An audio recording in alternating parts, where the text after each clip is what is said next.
told you suffering is weakness. But what if it's the only weapon you'll ever need? You've been lied to about pain. They call it weakness, a flaw to fix. But what if I told you that every heartbreak, every failure, every moment you've wanted to scream into the void is secretly your greatest power? Let's talk about the elephant in the room.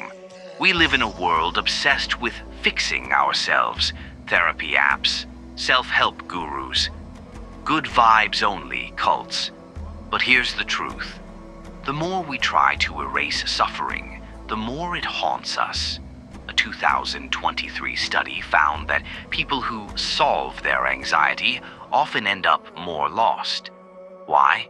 Because we're treating pain like a glitch when it's actually the system. Imagine a samurai in 16th century Japan, surrounded by enemies, arrows flying. He doesn't panic, doesn't manifest calm.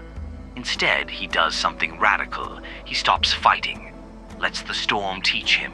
This is Mushin, the no mind of Zen. No resistance, just raw, ruthless clarity. Now, fast forward 300 years, a German philosopher is losing his mind. Literally. His name, Friedrich Nietzsche. While his body fails, he scribbles a phrase that will shock the world. Amor, Fati. Love your fate, not endure it, not survive it. Love it. Two rebels, separated by centuries. One message. Suffering isn't your enemy, it's your forge. Nietzsche wrote, to live is to suffer. To survive is to find meaning in the suffering. The samurai knew this. They trained by starving, freezing, meditating on death, not to become masochists, but to turn pain into a weapon. Let's break this down. Mushin, the Zen concept of no mind. It doesn't mean empty-headedness. It means stripping away the noise, the fear, the what-ifs. Imagine you're drowning in a stormy sea. Every wave is a problem. Bills, relationships, self-doubt. What do most of us do? We thrash, we scream, we exhaust ourselves trying to control the waves. But the samurai knew a secret. The water isn't your enemy. Your panic is. Mushin is letting the current carry you. Not giving up, but surrendering the illusion of control. It's staring at your bank account, your broken heart, your regrets, and saying, okay, this is the storm. Now where's the flow? But what about Nietzsche? Amor, Fati. Love your fate. This isn't toxic positivity. It's not slapping a smile on suffering. It's staring into the abyss and whispering, do your worst.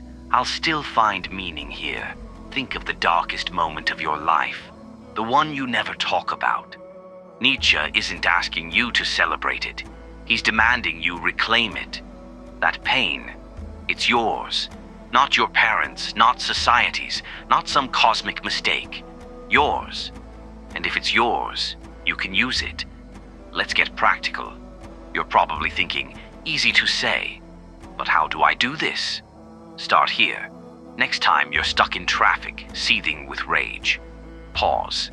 That rage is a signal. It's saying you care about your time. Your life matters. Don't numb it. Don't let it go. Ask it, what else can you tell me? Or when anxiety claws at your chest at 3 a.m., instead of reaching for your phone, try this.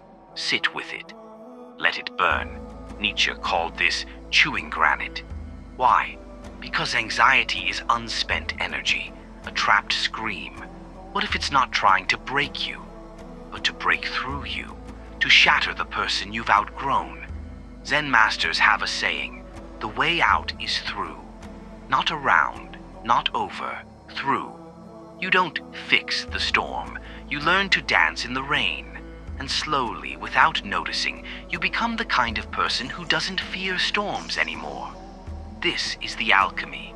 Suffering isn't a curse, it's a refiner's fire. Mushin teaches you to stop fighting reality. Amor, Fati teaches you to love what reality leaves behind. Together, they turn pain into power. Think of a sword. To forge it, you need 3 things: fire, hammer, anvil. The fire is your suffering, raw and wild. The hammer is your will choosing to engage. The anvil, that's the universe, indifferent and unyielding. But the sword is what emerges, sharper, resilient, unbreakable. Your pain is the fire. Your choice to face it is the hammer. The universe, it's just the anvil.